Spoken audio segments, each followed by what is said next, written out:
Hello, I'm JJ and welcome to my latest video review. This one might seem a little bit mad. I recently bought, tested and reviewed the brand new iPhone 7 Plus product red version. Whilst I was reviewing it, I kept referring back to an Android phone that I've been testing recently, and that's the Lenovo P2. At less than a quarter of the price, it seems that the two can't be compared in any way, but I kept finding that there were things about the Lenovo P2 that I preferred. So for a bit of fun really, you might find it useful, you might think it's ridiculous. Here is my iPhone 7 Plus product red version versus Lenovo P2 comparison video. If you find this video remotely interesting, then please hit the like, subscribe and leave a positive comment below, and that will encourage me to create more. Okay, first things first, let's talk about the build quality, the feel in the hand, the components used, the materials, etc. They are both similar sized phones. The iPhone 7 Plus is about the same width, but it's a little bit taller, so it does poke out the top of my pocket a little bit more than the Lenovo P2. Width wise they're about the same, and also thickness isn't very much different. The iPhone 7 Plus is a little bit thinner, but considering the 5100 milliamp battery that's crammed into this P2, Lenovo have done a fantastic job not making the phone too bulky. Both phones feel comfortable in the hand. I must admit I find the P2 gives a little bit more grip because of the chamfered edges. Now one-handed use is possible with both of these, but I prefer how Lenovo have approached it.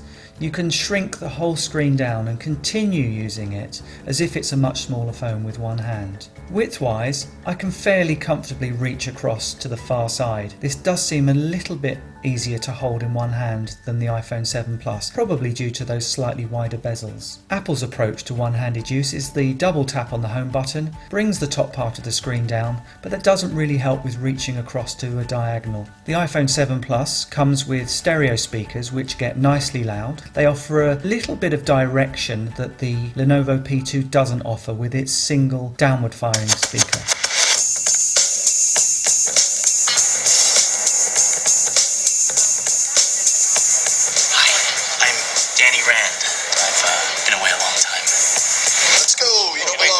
I'm Danny Rand. Guys.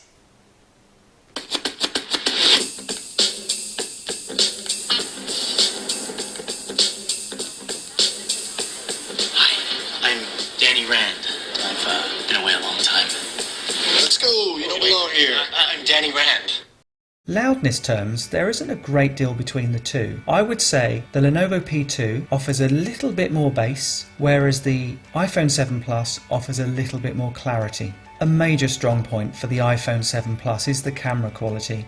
It provides photos that are natural in colour and tone. The dynamic range is well balanced, focusing is quick, the options are varied and the auto mode is very reliable. The Lenovo P2 has a bit of a questionable camera. Results can be a little bit mushy, dynamic range isn't handled very well, and although focus is quick and the features are quite varied, I would say that Lenovo will hopefully provide an update to improve it in the future, but it's never going to match the iPhone 7 Plus camera. Although I find the white point on the iPhone 7 Plus to be a little yellow, it's undoubtedly a very good LCD screen. On the Lenovo P2, despite the fact that this is a low-cost handset, I think it's a really excellent screen that Lenovo have provided. I find that the Lenovo P2 really punches above its weight in terms of day-to-day performance. The budget processor and the 4GB of RAM seem to really work well together. I don't experience any stutters or lags, and apps open seemingly just as quickly as the iPhone. During my main iPhone 7 Plus review, I mentioned that I was a little disappointed with the overall battery life. By comparison, if we look at the iPhone 7 Plus today,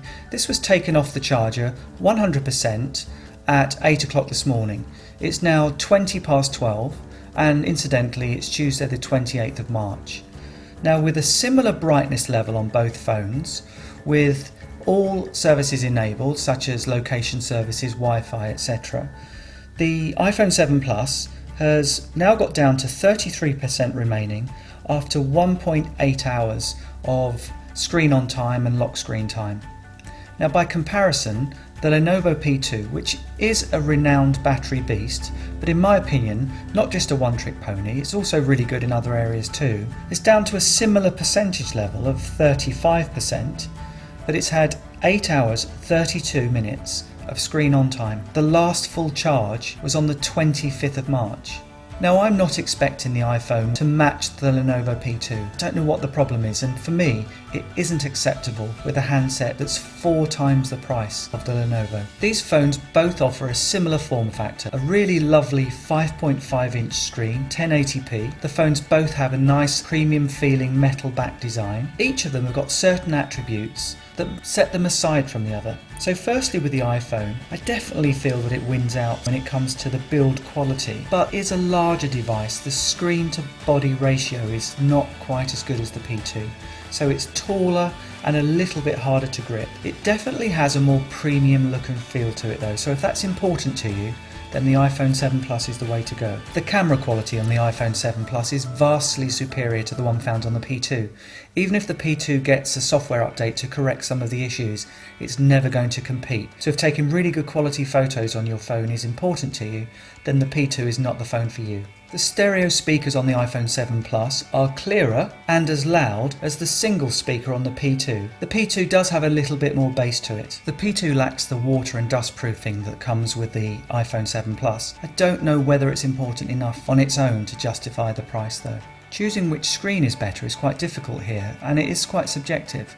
The LCD panel on the iPhone 7 Plus is a very good one. The Super AMOLED screen on the P2 is also a very good one. They have different attributes, so you need to decide which is most important to you. Personally, I prefer the screen on the P2. I like the deeper blacks, the more vibrant punchy colours and the viewing angles. So finally it comes to the cost. £819 for the 128GB version equates to 4 Lenovo P2s, but is it 4 times better? Well, that's subjective, but for me it is definitely not. Mine, therefore, is boxed up and ready to be returned to Apple. In the meantime, I'm £620 better off and enjoying the amazing P2. If you've enjoyed this video, please support me by hitting the like, subscribe and leave me a positive comment below, and that will encourage me to create more videos in the future. Until the next time, thanks for watching.